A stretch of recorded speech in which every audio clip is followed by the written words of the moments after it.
Bible coarse गाएंगे। हर एक वायदा मेरे लिए है, हर एक बाब, हर एक आयत, हर एक लाइन, उसके प्यार की सारी बरकतें, हर एक वायदा मेरे लिए है।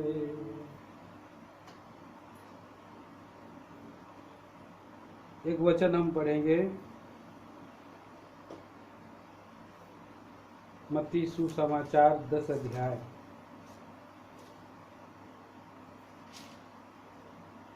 और 28 वचन से 31 वचन तक हम पढ़ेंगे।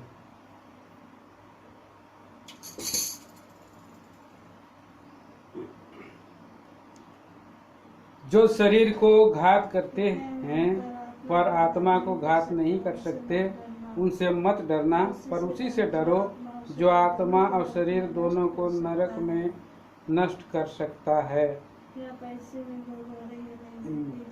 तो भी तुम्हारे पिता की इच्छा यह है कि एक भी भूमि पर नहीं गिर सकती। तुम्हारे सिर के बाल भी बहुत से सब गिने हुए, इसलिए डरो नहीं, तुम बहुत गौरैयों से बढ़ करके। प्रार्थना करेंगे। स्वर्गीय पिता, आपके अनुग्रह सिंहासन के निकट में झुक जाता हूँ, स्तुति करता हूँ। इस समय प्रभु जी आपका विचार हमारे लिए क्या ही बहुमूल्य है, सदा काल का है, गिनती से बड़ा है। महान प्रभु, महान पिताजी, आप अनंत काल के प्रेम से प्रेम किया है। आपकी करुणा प्यारे प्रभु जी, आपकी सच्चाई के कारण हम आज आराधना के दिन में पहुँचे हैं। इसके लिए हम धन्यवाद देते हैं। इस समय भी प्रभु जी आप मेज के लगाव में आपका कुछ विचार वचन दीजिए और आज आपके नाम की महिमा का कारण कर सकें। सब कुछ आपके बलवंत हाथों में सौंप देते हैं। मुझे दास को विचार भी प्रार्थना विनती को मसीह यीशु के नाम में सुने और ग्रहण करें। आमीन। आज सारी दुनिया में चारों ओर डर और आतंक का माहौल है। लोग रोड में चलने और घर से निकलने और मिलने और हाथ मिलाने से भी लोग डर रहे हैं। विशेष करके हम विश्वासी भाई बहन लोग भी इसमें बहुत सतर्कता से हम लोग रह रहे हैं। प्रिय भाई बहनों, वास्तव में हमको जिससे डरना है और जिसका भय खाना है, उससे नहीं डरें और नहीं डरते हैं, और जिससे डरना है उसको हम नहीं डरते हैं, जिससे नहीं डरना है उससे हम डरते हैं। ये तो कई बार ऐसे ही संसार में लोग गड़बड़ी का कारण इसीलिए है। रोमियो की पत्री में हम पढ़ते हैं, रोमियो की पत्री उसका और 13 अध्याय का 7 वचन में लिखा है, जिससे डरना चाहिए उससे डरो, जिसका आदर करना चाहिए उसका आदर करो। जिससे डरना चाहिए उससे डरो, जिसका आदर करना चाहिए उसका आदर करो। तो हमें किससे डरना चाहिए और किसका आदर करना चाहिए? ये सच बात है। जिसने ये सारा जहां बनाया, अर्थात जमीन आसमां और उसमें की सारी चीजें बनाई, जिसने मुझे और आपको बनाया, अर्थात सृजनहार परमेश्वर को, जो पालनहार और तारनहार है, और वो जो है भस्मकारी आग है, जो सृष्टि करता है और जिसने सृष्टि रची और उसमें जो कुछ विधियां और नियम बनाए हैं, और जो कोई उस विधि और नियम और व्यवस्था का तोड़ता है वह परमेश्वर का सामना करता है, और जो परमेश्वर का सामना करता है वो परमेश्वर का विरोध करता है, और जो परमेश्वर का सामना करने वाला कोई भी क्यों ना हो वो दंड से नहीं बचेगा, दंड उसको मिलेगा। प्रियो, इसीलिए हम लोग उल्टे दिशा में जीवन बिता रहे हैं। आज लोग डर रहे हैं। किस कारण से डर रहे हैं? किसको डर रहे हैं? एक्चुअली में किसको डरना चाहिए वो जरूरी है। किसको डरना चाहिए, किसका भय मानना चाहिए, किसका आदर करना चाहिए, वो आज नहीं कर रहा है। इसके लिए आज ऐसे परिस्थिति आई है जिसको नहीं डरना चाहिए उसको भी लोग डर रहे हैं। प्रभु ने इस संसार में बाइबल हमारे हाथ में दे दिया है।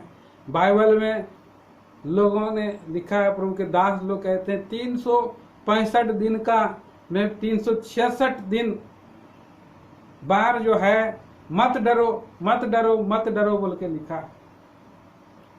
और प्रभु जो कि कैलेंडर वर्ष में इस बार भी इस महीना का हमको जो है कि हेब्रोन कैलेंडर में मार्च अप्रैल का में दिया है, तुम बहुत से बुराइयों से बढ़कर के हो, डरो नहीं, क्योंकि तुम बहुत से बुराइयों से बढ़कर हो, प्रभु यहाँ पर कह रहे हैं। सो प्रिय भाई बहनों, आज बहुत लोग इस संसार में जीवन बिता रहे हैं, जिससे डरना चाहिए वो कौन है इसको नहीं जानते। कोई उस परमेश्वर को जानते नहीं है, जिसके कारण से आज ये पाप का घड़ा उनके जीवन में भर चुका है। जैसा जानना चाहिए उसको ऐसा नहीं जाने, जिसके कारण से पाप का घड़ा भर चुका है। आज परमेश्वर का विधि नियम उसकी व्यवस्था को उलट पुलट कर दिया गया, जिससे परमेश्वर क्रोधित हो चुके हैं। ये सारी परिस्थितियां का जड़ है। आज ये सारी परिस्थितियां के कारण आज प्रभु फिर से अवसर दिया है, मौका दिया है कि हम उस परमेश्वर की ओर फिरें, उस परमेश्वर को हम माने जाने। उसको कोई नहीं देखा, कोई जानता नहीं है उस आदित्य परमेश्वर। यूहन्ना सुसमाचार एक अध्याय के 18 वचन में लिखा है, कोई सृष्टिकर्ता परमेश्वर को कभी किसी ने नहीं देखा, उसका एकलौता पुत्र उसको प्रकट किया। कोई किसी ने नहीं देखा उसको। यूहन्ना सुसमाचार 17 अध्याय का 3 वचन में लिखा है, वहां पर कहता है, परंतु उस एकमात्र सच्चे परमेश्वर को हम पहचाने, जाने और माने तो है प्रियो, अनंत जीवन हमारा हो जाएगा। पढ़िए उसको कोई भी।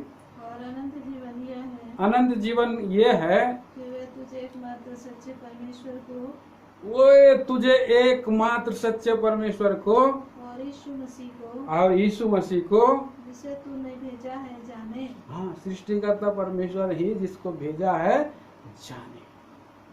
जब उसको जानेंगे तो अनंत जीवन को भी उनका हो जाएगा। उस परमेश्वर को जानेंगे, उसको अगर जान करके उसको मानेंगे, अनंत जीवन उसका है। अनंत जीवन उसका, अनंत जीवन जो उसको जानेंगे तो सबसे पहली बात है उसी परमेश्वर को हमें जानने की आवश्यकता है। और हम सच्चाई की खोज में हैं। अगर आप सच परमेश्वर के पास आना चाहते हैं तो सच्चाई की खोज करेंगे। प्रभु का वचन में लिखा है, तुम मुझे ढूंढोगे और पाओगे, तुम सत्य को खोज करोगे और सत्य तुम्हें स्वतंत्र करेगा बोलता है। सत्य के पास अगर आप आएंगे, सत्य क्या खोजी होंगे, सत्य परमेश्वर कौन है, ऐसे परमेश्वर को कैसे आराधना करते हैं, कौन है सृष्टिकर्ता, आप उसको अगर ढूंढ ढांड करेंगे, खोज खाज करेंगे, पवित्र शास्त्र को आप जांचेंगे, खोदेंगे, तो आप प्रभु सच्चा परमेश्वर आपको मिलेगा और आपको अनंत जीवन देगा। उसी सच्चे परमेश्वर के को पहचान करके अगर हम उसके विधियों और नियमों के अनुसार अगर हम चलेंगे, अर्थात हम उसके अधीनता में रहेंगे, सो इस अनंत काल का जीवन तो है हमारा, पर इस पृथ्वी पर भी हम लोग सुख और शांति के साथ रहेंगे हमारी कोई हानि नहीं होगी। हर एक मुसीबतों से प्रभु हमको छुड़ाते हुए, सुरक्षित रखते हुए लेकर के चले जाएंगे। सच बात है, ऐसा घटना पहले घट चुकी है। ऐसे जीवित महान परमेश्वर ने एक व्यक्ति को चुन करके 70 आदमी को मिस्र में लेकर के गया और उसी 70 मनुष्य से उसने लाख बना करके उनको जो है एक मिस्र देश से निकाल करके ले आया। और मिस्र देश में से निकाल करके जब लेके आया तो उसी परमेश्वर ने कैसे उनके साथ वर्ताव किया, कैसे उनके साथ व्यवहार किया, इस बात को हम देख सकते हैं। आइए हम पढ़ेंगे व्यवस्था विवरण की किताब 10 अध्याय और उसका 12 वचन से 22 वचन तक पढ़ेंगे। बारी बारी से पढ़ेंगे। व्यवस्था विवरण की किताब उसका 10 अध्याय 12 मैं पढ़ रहा हूँ, 13 आप पढ़िए। अब हे इस्राएल, तेरा परमेश्वर यहोवा तुमसे इसके विषय और क्या चाहता है कि तू अपने परमेश्वर यहोवा का भय माने और उसके सारे मार्गों पर चले और उससे प्रेम रखे और अपने पूरे मन और अपने सारे प्राण से उसकी सेवा करे। और यहोवा की जो आज्ञा और विधि मैं आज तुझे सुनाता हूँ उनको ग्रहण करे, जिससे तेरा भला हो। सुन, स्वर्ग और सबसे ऊंचा स्वर्ग भी और पृथ्वी और उसमें जो कुछ है वह सब तेरे परमेश्वर यहोवा ही का है। तो यहोवा ने तेरे पूर्वजों से स्नेह और प्रेम रखा और उनके बाद तुम लोगों को जो उनकी संतान हो सब देशों के लोगों के मध्य में से चुन लिया, जैसा कि आज के दिन निकट है प्रकट है। इसलिए अपने हृदय का खतना करो और आगे को हटीले ना रहो, क्योंकि तुम्हारा परमेश्वर यहोवा वही ईश्वरों का परमेश्वर और प्रभुओं का प्रभु है। वह महान पराक्रमी और भययोग्य ईश्वर है, जो किसी का पक्ष नहीं करता और न घूस लेता है। वह अनाथों और विधवा का न्याय चुकाता और परदेशियों से ऐसा प्रेम रखता कि उन्हें भोजन और वस्त्र देता है। इसलिए तुम भी परदेशियों से प्रेम भाव रखना, क्योंकि तुम भी मिस्र देश में परदेशी थे। अपने परमेश्वर यहोवा का भय मानना, उसी की सेवा करना और उसी से लिपटे रहना और उसी के नाम की शपथ खाना। वही तुम्हारी स्तुति के योग्य है, वही तेरा परमेश्वर है, जिसने तेरे साथ बड़े महत्व के और भयानक काम किए हैं, जिन्हें तूने अपने आंखों से देखा है। तेरे पुरखा जब मिस्र में गए तब 70 ही मनुष्य थे, पर अब तेरे परमेश्वर यहोवा ने तेरी गिनती आकाश के तारों के समान बहुत कर दी है। प्रभु परमेश्वर पढ़े हुए भाग को हमारे लिए आशीष करे। प्रिय भाई बहनों, अभी मैंने जैसे कहा कि उस एकमात्र सच्चे परमेश्वर को जाने, ये प्रार्थना प्रभु यीशु मसीह का था। और कैसे जानेंगे? यीशु मसीह के पास जब आएंगे तब जानेंगे, क्योंकि यीशु मसीह है जो सच्चे परमेश्वर को प्रकट किया है। उस जीवते और सच्चे परमेश्वर को, पवित्र परमेश्वर को, धर्मी परमेश्वर को, सृष्टिकर्ता को, सृजनहार परमेश्वर, पालनहार परमेश्वर, तारनहार परमेश्वर, पवित्र परमेश्वर को कोई नहीं देखा है। कोई उसके पास जा नहीं सकता है, कोई उसका नाम भी नहीं है, क्योंकि वो खुद से है, उसको कोई बनाया नहीं है। वो अनंत काल से अनंत काल तक का जीवित परमेश्वर है। वो अल्फा और ओमेगा है और उसका सिंहासन स्वर्ग में है। स्वर्ग उसकी सिंहासन है, पृथ्वी पांव तले की पीढ़ी है। इतना महान, इतना विशाल परमेश्वर आदि में सब कुछ को बनाया, वो परमेश्वर को कोई नहीं जानता है। इसलिए आज मनुष्य उस जीवता परमेश्वर का मानने का विधि क्या है, तरीका क्या, मालूम कैसे करेंगे बोलकर आज अनेक प्रकार के लोग और वो लोग जो है खोज कर रहे हैं, या और क्या करते हैं उसको, डॉक्टर लोग जो दवा का खोज करते हैं, रिसर्च कर रहे हैं। आज दुनिया के लोग नाना प्रकार का और रिसर्च कर रहे हैं कि कैसे पाएंगे कहीं ये पेड़ के तो सामने में नहीं है, तो पेड़ का भी चक्कर लगा रहे। ये सृष्टि है, सृष्टि करता परमेश्वर को लोग अनजान में है। और उसको कौन प्रकट करा? प्रभु यीशु मसीह ने प्रकट किया। और प्रभु यीशु मसीह को जो और जान गया, उस सच्चे परमेश्वर को जान गया, और उस सच्चे परमेश्वर को जान गया मतलब अनंत काल का जीवन को और उसने पा लिया। और उसी अनंत जीवन की बातों के साथ साथ इस पृथ्वी पर कैसे प्रभु अपने लोगों से व्यवहार करता है, डील करता है, बात करता है, ये व्यवस्था विवरण 10 अध्याय में हमने पढ़ा। व्यवस्था विवरण 10 अध्याय में वहां पर और 12 वचन से 22 वचन तक जब हम उसको देखते हैं कि इस्राएल एक जाति है, उस जाति को परमेश्वर निकाल कर लेकर के आ रहा है। जो आकाश और पृथ्वी और उसकी सब वस्तुओं को बनाया है वही परमेश्वर है बोलकर यहाँ लिखता है। 14 वचन में बोलता है, सुन, स्वर्ग और सबसे ऊंचा स्वर्ग भी, पृथ्वी और उसमें जो कुछ है वह सब तेरे परमेश्वर यहोवा ही का है।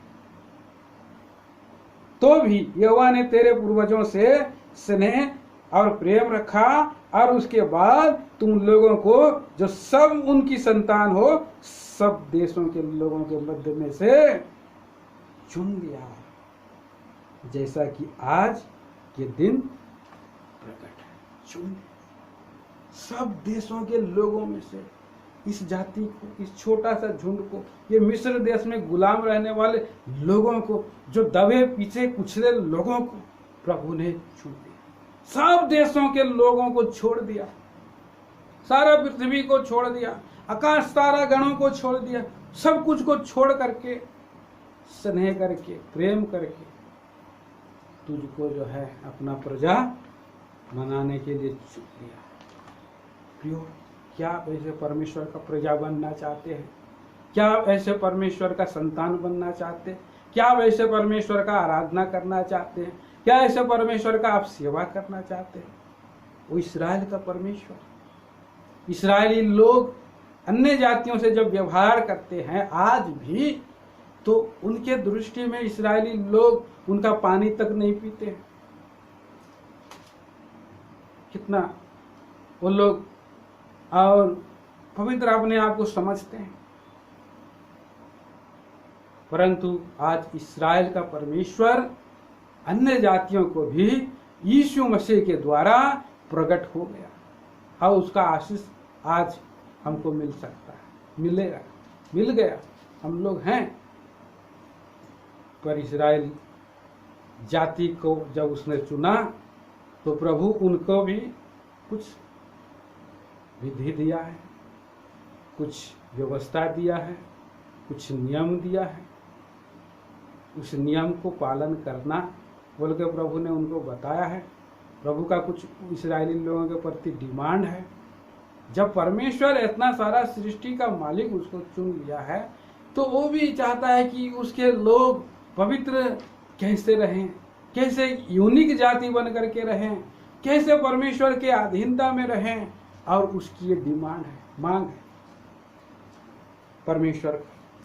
यहाँ पर देखिए 12 वचन में हम पढ़ते हैं, लिखा है कि अब हे इस्राएल, तेरा परमेश्वर यहोवा तुझे से इसके सिवाय और क्या चाहता है?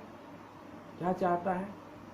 कि तू अपने परमेश्वर यहोवा का भय माने, डरे। परमेश्वर का डरना मतलब क्या है? आदर करना, उसकी अधीनता में रहना। आज हम इस देश में हम रहते हैं, हम लोगों को बोला गया है लॉकडाउन में रहो। अगर जो नहीं रहेगा उसको क्या मिलेगा? लाठी मिलेगा कि नहीं मिलेगा? लाठी भी मिलेगा, केस भी होगा, क्योंकि ये व्यवस्था है। इस सरकार के अधीनता में हम रह रहे हैं। सृष्टिकर्ता परमेश्वर का भी भय मानना, जिस तरह से देश का, जिस तरह से मोदी जी का भय में रहते हैं, उसी तरह से हमारा परमेश्वर का भय में अगर आपको रहना है, मुझको, हमारे प्रजा जाति को, तो उसके भय मानना है और उसके सारे मार्गों पर चलना है, और उससे तीसरा प्रेम रखना है, और चौथा उसको सारे तन और सारे प्राण से सेवा करना है। तब हमारा और जो विधि दिया है उसको ग्रहण कर लेना है, और तब हमारा क्या होगा, भला। ये केवल पुराने नियम के लोगों के लिए लागू नहीं होता है प्रियो। आज हम लोगों भी प्रभु यीशु मसीह को ग्रहण किए, हमारे जीवन में ये व्यवस्था लागू है, जो अपने संपूर्ण मन से, संपूर्ण तन से, संपूर्ण बुद्धि से, संपूर्ण ज्ञान से हम प्रेम करने के लिए नया आत्मा की व्यवस्था भी हमें यही सिखाता है। ये ना समझे कि ये तो पुराना नियम की बातें हैं, नया नियम में ऐसा करना क्या जरूरी है। नहीं प्रियो, परमेश्वर का भय मानना ही है। मलाकी की किताब में हम पढ़ते हैं, अगर मैं पिता हूं तो मेरा भय कहाँ है? यदि मैं स्वामी हूं तो मेरा भय कहाँ है, मानना कहाँ है? प्रभु सवाल कर, प्रभु यीशु मसीह खुद कहा, प्रभु यीशु मसीह मत्ती सुसमाचार 10:28 में क्या कहा, पढ़िए फिर से।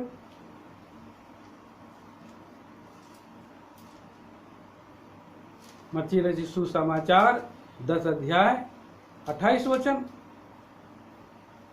जो शरीर को घात करते हैं, हाँ, पर आत्मा को घात नहीं कर सकते, हाँ, उनसे मत मत डरना, पर उसी से डरो, हाँ। जो आत्मा और शरीर दोनों को नरक में नष्ट कर सकता है। किसको किसको हक है? हाँ, यीशु मसीह को हक है। यीशु मसीह का अधिकार है कि वो आत्मा को, शरीर को नरक में डालने का उसके पास अधिकार है। मृत्यु और अधोलोक की कुंजियां यीशु मसीह के हाथ में है। वो आदि और अंत है, अल्फा और ओमेगा है। जो परमेश्वर के साथ था, उस परमेश्वर को डरो, उसका भय मानो, उसका आदर करो। एक समय हमारा प्रभु यीशु मसीह ने हमारा उद्धार कर दिया। प्रभु ने कहा भी कि मैं अपना आदर कराने के लिए नहीं आया। तो क्या हम आज हम जब जान गए हैं, लहू के द्वारा से हमारा छुटकारा हो चुका है, पाप क्षमा हो चुका, वो हमारा प्रभु और मालिक बन चुका है, तो हम उसका आदर नहीं करेंगे? हम उसका आदर करेंगे कि नहीं करेंगे? आदर करना है, प्रभु का भय मानना है। जो प्रभु का आदर करेगा, प्रभु भी उसका आदर करेगा। जो प्रभु के प्रकट होने का प्रिय जानेंगे, उसको प्रभु लेने के लिए आए। प्रभु का वचन में हम पढ़ते हैं, पहला थिस्सलुनीयों की पत्री 1:10 पढ़ दीजिए। पहला थिस्सलुनीयों की पत्री 1:10। और उसके पुत्र के स्वर्ग पर से आने की बाट जोते रहो, जिसे उसने मरे हुओं में से जिलाया, अर्थात यीशु की, जो हमें आने वाले प्रकोप से बचाता है। प्रभु यीशु मसीह आने वाला प्रकोप से हमको बचाता है। वो आ रहा है प्रियो, उसका प्रकोप भी आ रहा है। किसका प्रकोप आ रहा है? आने वाला प्रकोप किसका है? परमेश्वर का प्रकोप आ रहा है। लेकिन यीशु मसीह कि हम अगर बाढ़ जोहेंगे, हमको एस्केप कर लेगा, और जो प्रकोप गिरने वाला था संसार पर तो गिरेगा, लेकिन आपके ऊपर में नहीं गिरेगा, क्योंकि आपको प्रभु एक्सेप्ट कर लेगा, आपको प्रभु निकाल लेगा। बिना पाप उठाए प्रकट होने वाला है प्रभु यीशु। इब्रानियों की पत्री उसका 9:27-28 पढ़िए।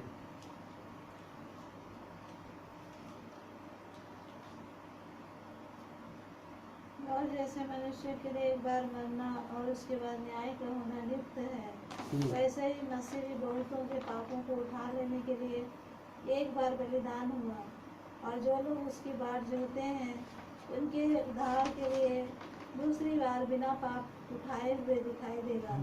बाट जोहते हैं मतलब उसको बड़ा ही और हृदय से बाट जोहते हैं।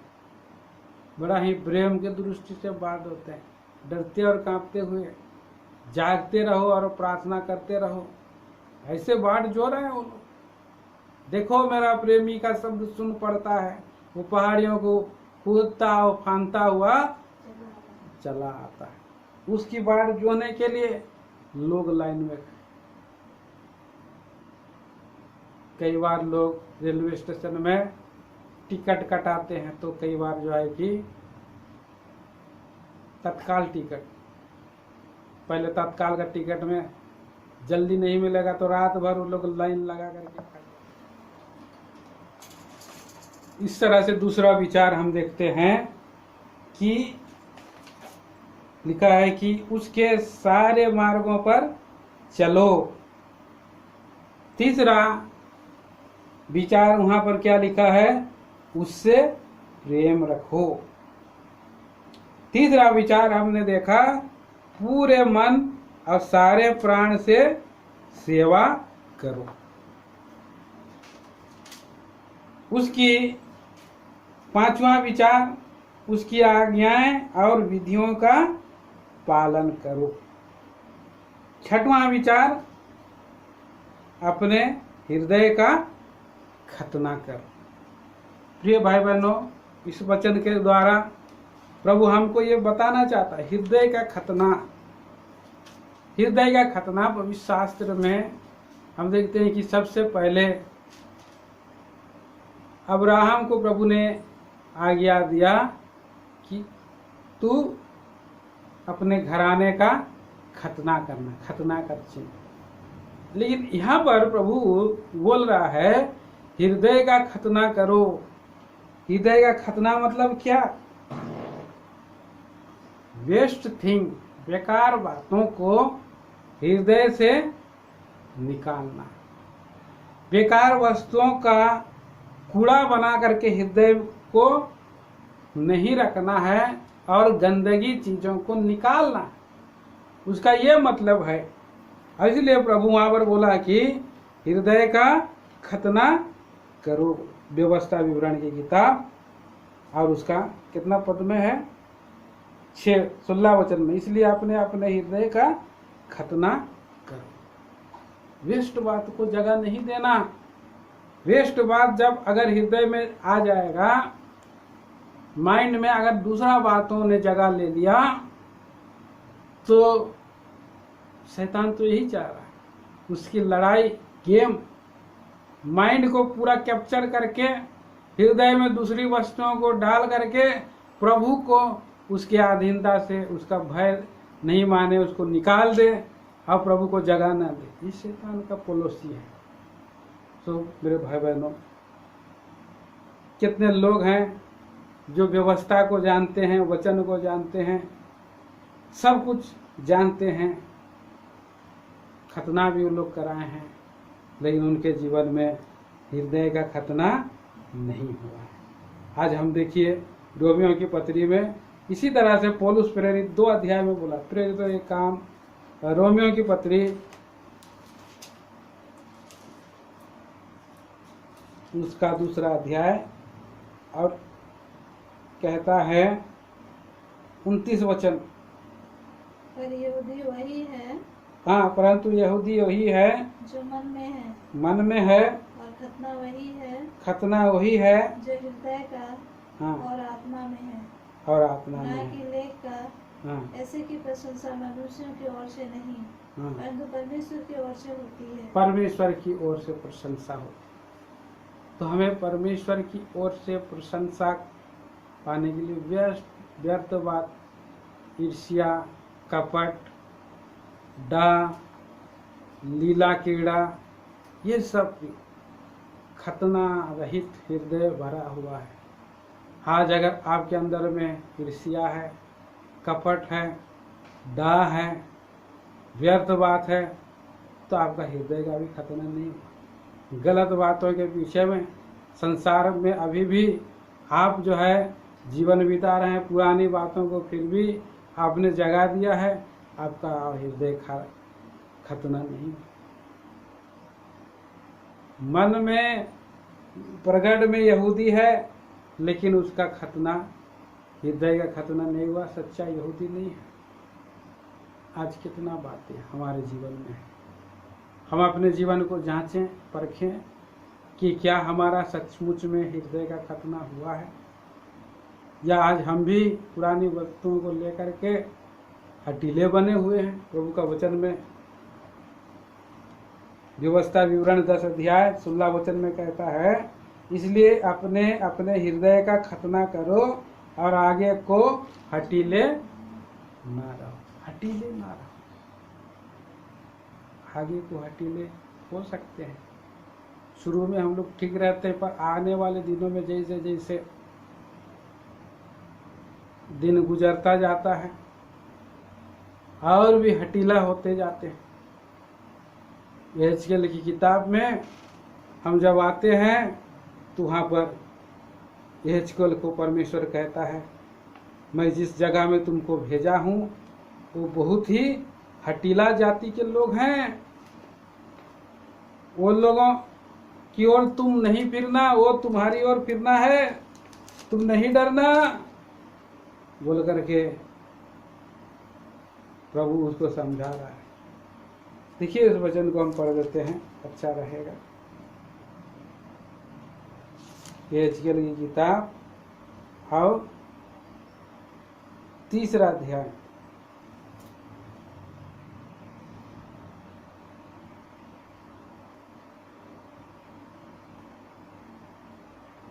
हम्म, 26 वचन। मैं तेरे जीभ तेरे तालू से लगाऊंगा, जिससे तू मौन रखकर उसका डांटने वाला ना हो, क्योंकि वे विद्रोही घराने के हैं। विद्रोही घराने के लोग हैं। ये हठीले लोग विद्रोही रहते हैं, प्रभु का विद्रोह कर दिए हैं। सो और भी जगह में लिखा है पवित्र शास्त्र बाइबल में, एहजकेल की किताब में लिखा है, मैं तेरा जो माथा को चकमक पत्थर के समान कर दूंगा बोला। 3 का 9 पढ़िए। देख मैं तेरा मुख को उनके मुंह के सामने और तेरे माथे को उनके माथे के सामने ढीठ कर देता हूँ। मैं तेरे माथे को हीरे के तुल्य कड़ा कर देता हूँ, जो चकमक पत्थर से भी कड़ा होता है। इसलिए तू उनसे ना डरना और ना उनके मुंह देखकर तेरा मन कच्चा हो, क्योंकि वे विद्रोही घराने के हैं। कितना लोग इस्राएल के घराना कितना कठोर हो गया। सारा घराना, साथ बात में बोल रहा है, सारा घराना ढीठ और कठोर मन का है। ढीठ बने रहते हैं, बार बार उसको बोले रहेंगे, वो ढीठ बने रह जाते हैं, नहीं सुनेंगे। प्रभु से ढीठ बन गए लोग, लेकिन हमारा प्रभु बोल रहा है जो ढीठ बनेंगे, कठोर बनेंगे, उनको आशीष नहीं मिलेगा। प्रभु मैं तुझको नया मन, नया हृदय दूंगा बोला, इनको बोला नया हृदय दूंगा। प्रभु देना चाहता है। अगर आप और मैं में अगर कहीं पर ढिठाई आ गई है, कहीं रुकावट आ गई है, प्रभु को प्रेम करने के विषय में पीछे पड़ रहे हैं, प्रभु को सारे तन मन से धन से अगर हम प्रभु की उपस्थिति में जाने के लिए अगर हम लोग कमी हो रहे हैं, हमारा हृदय कठोर हो जा रहा है प्रभु की बातों के लिए, प्रभु की उपस्थिति के लिए, प्रभु से प्रेम करने के लिए, विधवाओं को शुद्धि लेने के विषय में, परदेशियों को ख्याल रखने के विषय में, और इस तरह से अगर कहीं भी हमारा जीवन में प्रभु भलाई करने का मौका दिया है और वहाँ पर अगर भलाई करने में हम लोग अगर हट कर रहे हैं, कठोर कर ले रहे हैं, नहीं कर पा रहे हैं, तो ये हमारे अंदर भी इस्राएली घराने का स्वभाव आ रहा है। प्रिय भाई बहनों, ये शरीर का मट्टी हमारे जीवन में ना चढ़े, हम लोग प्रभु को फर्स्ट प्लेस दे सके, उसकी स्तुति कर सके, आराधना कर सके और उसका डर भय में हम रह सके। प्रभु का वचन कहता है। प्रभु ये चाह रहा है कि हम कठोर ना हो। और एक वचन पढ़िए, इब्रानियों की पत्री, उसका इब्रानियों की पत्री 3 अध्याय का 13 वचन। वरन जिस दिन तक आज का दिन कहा जाता है, जिस दिन तक आज का दिन कहा जाता है, हर दिन एक दूसरे को समझाते रहो, एक दूसरे को समझाते रहो। ऐसा ना हो हाँ, कि तुम में से कोई जन पाप के छल में आकर कठोर हो जाए। कठोर हो जाए। जिस दिन का तक आज का दिन कहा जाता है, प्रभु का वचन, संगति, उपस्थिति, एक दूसरे को समझाना आज के दिन तक किया। आज का दिन, जिस दिन तक आज का दिन है, मतलब आज का दिन है। कल भी ये दिन आएगा बोल के हमको नहीं जानते हैं, हमको नहीं पता है कल का दिन आएगा कि नहीं आएगा, लेकिन आज का दिन यहोवा ने बनाया है। आज का दिन यहोवा ने बनाया है और उसमें आनंदित रहे, उसमें मगन हो। प्रभु हमसे ये चाहता है। 15 वचन पढ़िए उसका। जैसा कहा जाता है, हाँ, यदि आज तुम उसका शब्द सुनो, आज तुम उसका शब्द तो सुनो, अपने मनों को कठोर ना करो। अपने मनों को कठोर ना करो। आज का दिन हमको बोला जा रहा है। आज का दिन में प्रभु जो वाणी से हमसे बात किया, प्रभु मैं आपको सारे मन से प्रेम करूंगा, मैं सारे ज्ञान से, सारे शक्ति से, सारे तन से प्रभु आपका भय मैं मानूंगा। मैं व्यस्त बातों को अपने जीवन में जगह नहीं दूंगा। मैं अनाथ परदेसी का मैं शुद्धि लूँगा और मेरा प्रभु का मैं आराधना करूँगा, स्तुति करूँगा। वहाँ पर व्यवस्था विवरण 12 अध्याय 21 वचन में लिखा है, 10 का 21, व्यवस्था विवरण 10 का 21। वही तुम्हारी स्तुति के योग्य है, वही तुम्हारे स्तुति के योग्य है, और वही तेरा परमेश्वर है, हाँ जिसने तेरे साथ वे बड़े महत्व के हाँ और भयानक काम किए हैं, हाँ जिन्हें तूने अपनी आंखों से देखा है। हाँ। वही तेरा स्तुति का योग्य परमेश्वर है, वही तेरा स्तुति है, उसको स्तुति करना है। और क्या करना है? 20 वचन, अपने परमेश्वर यहोवा का भय मानना, हाँ उसी की सेवा करना हाँ, और उसी से लिपटे रहना, उसी से लिपटे रहना, और उसी का नाम की शपथ खाना। उसी से लिपटे रहना है। पूरा प्रभु बोल रहा है लिपटे रहो। इस्राएली लोगों को, मसीही लोगों को जब बरनबास और पौलुस विजिट किया अंताकिया में, 11 अध्याय का 23 वचन में लिखा है, अनुग्रह के वचन को पहुंचाया और कहा कि तन मन से प्रभु में लिपटे रहो। तन मन से लिपटे रहना है, तभी हम प्रभु का भय में रहेंगे। तो हमारे जीवन में वही विपत्ति, वही दुख, वही पीड़ा संसार में आने वाली है, उससे हम बच सकेंगे। अगर हम उससे लिपटे रहेंगे, उसकी आराधना करेंगे, भय भक्ति में रहेंगे, हम दीन बने रहेंगे। यहोवा का भय में दीनता ही है। मलाकी की किताब में हम पढ़ते हैं 4 अध्याय का 1 और 2 वचन में क्या लिखा है? मलाकी की किताब 4 अध्याय 1 और 2 वचन।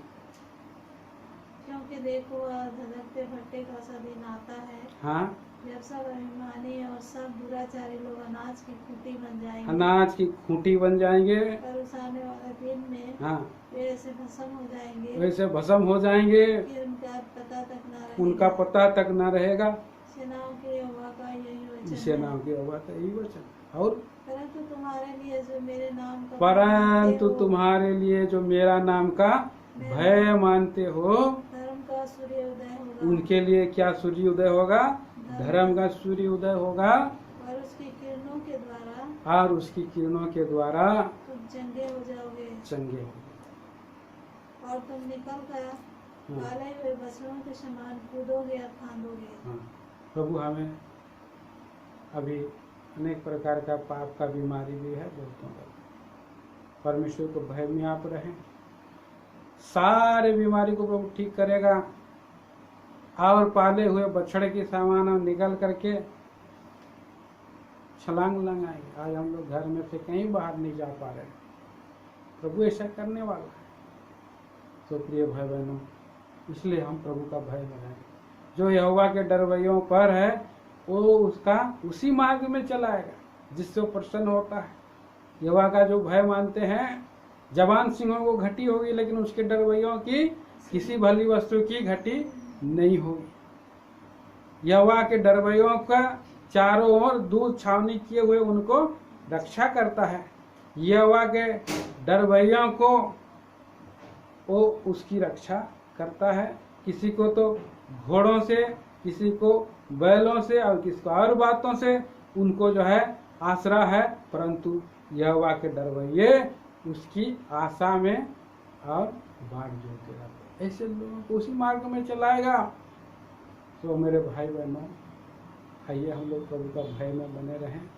प्रभु का भय मानना ही बुद्धि का मूल है और प्रभु का भय मानना ही समझ का आरंभ है। यहोवा का भय मानने वाले लोग याव बांध करके बड़े बड़े काम करेंगे। सो मेरे भाई बहनों, आइए हम लोग विचारों के द्वारा हम प्रभु की मेज में हम भाग लेंगे और प्रभु अपने आप को जांचेंगे। हम कहीं पर चुप भूल किए हैं, प्रभु हमें संभाले, सहायता करे। एक वचन हम पढ़ेंगे, पहला कुरिन्थियों की पत्री 11 अध्याय और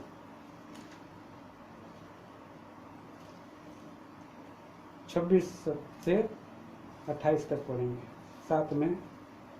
क्योंकि जब कभी तुम यह रोटी खाते और इस कटोरे में से पीते हो तो प्रभु की मृत्यु को जब तक वह न आए प्रचार करते हो। इसलिए जो कोई अनुचित रीति से प्रभु की रोटी खाए या उसके कटोरे में से पिए वह प्रभु की देह और लहू का अपराधी ठहरेगा। इसलिए मनुष्य अपने आप को जांच ले और इस रीति से इस रोटी में से खाए, इस कटोरे में से पिए। आइए हम अपने आप को जांचेंगे, परखेंगे और प्रभु के घर एक एक भाई आएंगे, एक एक भाई, एक एक बहन। यहाँ पर प्रभु इस देश का नियम कहा है कि भीड़ नहीं लगाना, रोटी नहीं खाना बोल करके नहीं बोला, भीड़ नहीं लगाना। आप लोग सब्जी खरीदने जाते हैं तो आप लोग एक दूरी बना करके रहते हैं, 1-1 मीटर जाते हैं कि नहीं जाते। खाना खा रहे हैं कि नहीं खा रहे हैं। प्रभु का वचन भी मेज भी हमें देना है, सहायता करेगा प्रभु। जो आ सकते हैं जिसको प्रभु प्रेम है, आइए प्रभु जी हम धन्यवाद देते हैं आज ये बहुमूल्य अवसर के लिए। आज आपने हमें दिया प्रभु, आपका महान सनातन प्रेम में हमसे प्रेम किया है और आपका ये मांग है कि मेरा भय माने, मेरा मुझसे प्रेम करे और मेरी सेवा आत्मा प्राण तन मन से करे और लिखते रहे और उसके सारे मार्गों पर चले और प्रभु जी उसके हृदय में जो बुरी बातें वो निकाले, खतना चीज़ें कराए, परदेशियों से प्रेम रखे और विधवा को शुद्धि ले और उसके साथ लिपटे रहे, प्रभु के साथ प्रभु की स्तुति करे। इस तरह से प्रभु आप सहायता कर दीजिए। महान पिता, महान परमेश्वर, जब प्रभु आपका भय मानते हैं उनको बहुत आशीष है। दयालु प्रभु परमेश्वर, उनके जवान सिंहों को घटी होगी लेकिन उनकी घटी नहीं होगी। प्रभु जो परमेश्वर का भय मानते हैं, जो चाहता है उसी मार्ग में आप उसको चलाते हैं। दयालु प्रभु जी उनके नाती पोतों पर भी करुणा दिखाते। भजन संहिता 103 का 17 के अनुसार 103 का 13 के अनुसार आप अपने डरवैयों के ऊपर में जैसे और आकाश मंडल वैसे ही प्रबल आप रहते हैं। दयालु प्रभु परमेश्वर इसी रीति से वो धन्य समाज है जो आपका डरवैया है, उसको प्यारे पिताजी बुद्धि और ज्ञान आप देते हैं। वो दयालु प्रभु परमेश्वर वो धार्मिकता का सूरज उनके जीवन से किरणों से आप प्रभु जी हो पाएंगे। दयालु पिता पवित्र परमेश्वर उनकी बड़ी भलाई होगी। कितने कितने प्रभु के भय में चलने वाले परिवार को हम देखते हैं। दयालु प्रभु जी जो उदाहरण है, नमूना है, आयुब जो परमेश्वर का भय मानने वाला व्यक्ति था। दयालु प्रभु जी आयुब 1:8 के अनुसार यूहन्ना जोना अपने प्रभु जी वो एक समय के लिए अब एक स्लाइड हो रहा था, फिर भी वो प्यारे पिता आंधी तूफान आई, परंतु उसने गवाही दिया कि मैं परमेश्वर का भय मानने वाला व्यक्ति हूँ। अनुग्रहकारी प्यारे नहम्याह भी परमेश्वर का भय मानता। भजन 128 अध्याय के अनुसार एक भय मानने वाला घराना है। कुरनेलियुस प्यारे प्रभु जो भी परमेश्वर का भय मानता है। हरेक प्रभु का भय मानने वाले लोगों को प्रभु आप लेने आ रहे हैं। दयालु प्रभु जी आशा से वो लोग बाट जो रहे हैं आपका राज और महिमा के लिए क्या संपूर्ण आदर गौरव प्रशंसा दे रहे हैं। प्रार्थना सुना धन्यवाद के साथ प्रार्थना लाते हैं मसीह यीशु के नाम में, सुना स्वर्गराज में ग्रहण करें पिताजी। आप प्रभु यीशु मसीह का अनुग्रह, परमेश्वर पिता का प्रेम, पवित्र आत्मा की मीठी और गहरी सहभागिता हमारे और सारे संतों के साथ सदा सर्वदा होता रहे। जय मसीह।